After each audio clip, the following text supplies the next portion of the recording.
Hello everyone, welcome.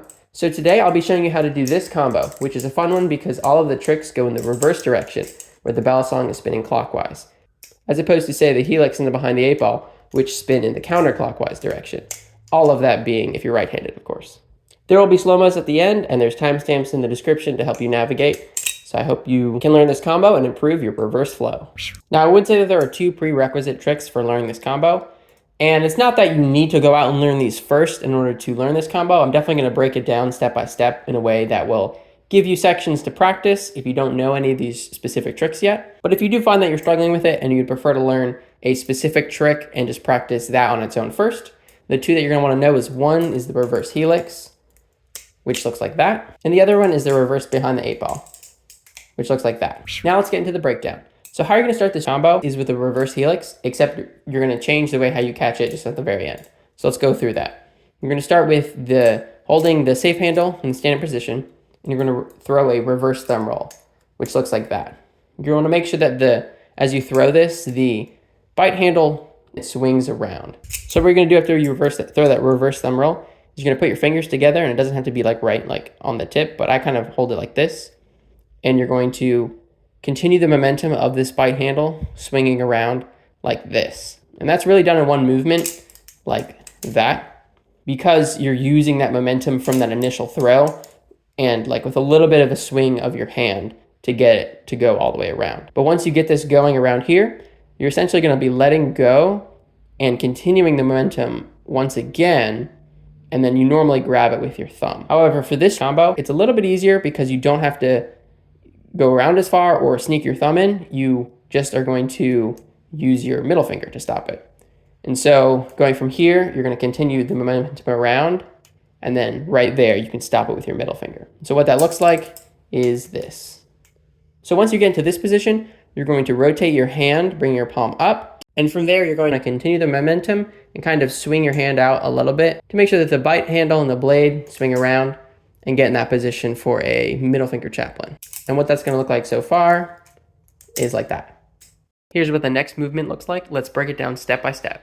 Okay, so for this part of the combo, you're basically just doing one portion of a middle finger chaplin, but during that, you're doing your next movement where you're transferring between which finger it's on. And how I would recommend practicing this is just doing a couple of middle finger chaplins and then practicing that movement, which I'm about to explain. But I'm going to show it to you slowly, and where you would normally use the momentum of that chaplin, I'm just going to be using this hand to kind of push the knife along. What you're going to do is all of your fingers besides your middle finger are going to be dropped down, and you're going to swing, as you swing the knife around, make sure that your index and thumb are tucked under, and you're going to kind of, once the safe handle clears those fingers, you're going to kind of stop it with your ring, and you can let your pinky go up too. And as it's going to be sliding around, you're going to then let the blade and the bite handle kind of drop down in front of these fingers, and then you're going to kind of be rotating your hand, and you want to make sure that the spine of the blade then goes on top of your ring finger. And that's what that movement looks like. And then you're going to kind of keep dropping it down and to go into that 0G chaplin. You're not actually going to be doing multiple rotations like that. And so as you saw, once you get it into this position, you're just going to do just a little half rotation and then stop it with your pinky like that. Now I'm going to do that movement just like you would in the combo, but I'm going to do it as slow as I can so you can see it real time like that. And so this is everything I've covered so far to that position. So once you get to this position, like I said, you're going to stop it with your pinky, but you're going to make sure you continue that momentum around and kind of be pulling on the safe handle with your pinky along with that momentum as you rotate your palm upwards, and that way you can grab the safe handle then with your middle finger. Once you get here, you're going to drop your pinky and using your middle finger, and you're going to throw the ballet up, but you're not going to want to let it hit your middle finger. Instead, you're going to kind of let it just narrowly miss and swing around, and then you're going to do that movement again and swing it up. But instead of letting it hit your middle finger, you're going to tuck your middle finger under as you swing it and insert your thumb like that. So you're going to be ready for the next movement. A real quick note about inserting your thumb before getting to the thumb chaplin. You can do it just how I explained, but I realized I actually do it this way, where I insert my thumb here and then do the switch over and do the thumb chaplin.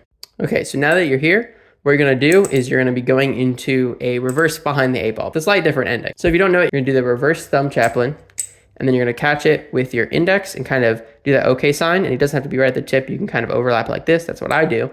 Then you're going to follow the momentum around, have it go around in that 0G chaplin. And then instead of catching it the normal way, where you're going to insert your thumb here, kind of put your fingers in so you can close it, what you're actually going to do is you're going to insert your middle finger. So that's going to look like this.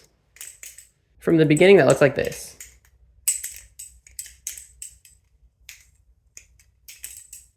Okay, so now once you're here, what you're going to do is you're going to rotate your palm facing up, and then you're going to do basically half a twirl. Now you're going to do it horizontally, but I'm going to just show it to you vertically because I think it's easier. Basically, you're just going to, with your middle finger, you're going to throw the bally over into your ring, remove your index, and throw it over again.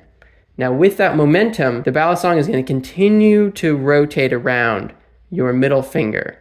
And once it gets close to the end, you're going to remove your middle finger and move out your thumb like this. And you're going to be able to catch the balisong open in this ice pick grip. It's a little tricky, but what you can practice, like I like doing the chaplin into the full twirl, kind of that movement, and practicing it just like that. Once you get it down, you can practice going from the reverse behind the 8-ball into doing it horizontally. Also, you're definitely going to want to practice this movement with a trainer, because that last movement where it's going around, it's pretty easy to mess up. And if you move your thumb over too early, the blade will fly into your hand. So yeah, make sure you practice that with a trainer.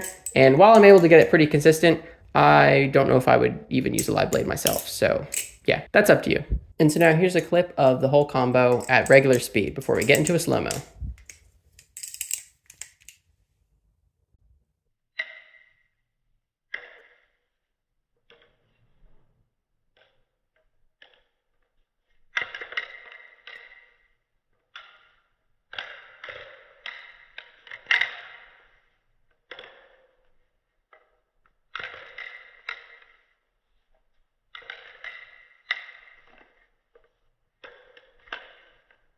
Now that you've got the reverse flow down, if you want to work on your aerial flow, then you've got to check out this combo tutorial next.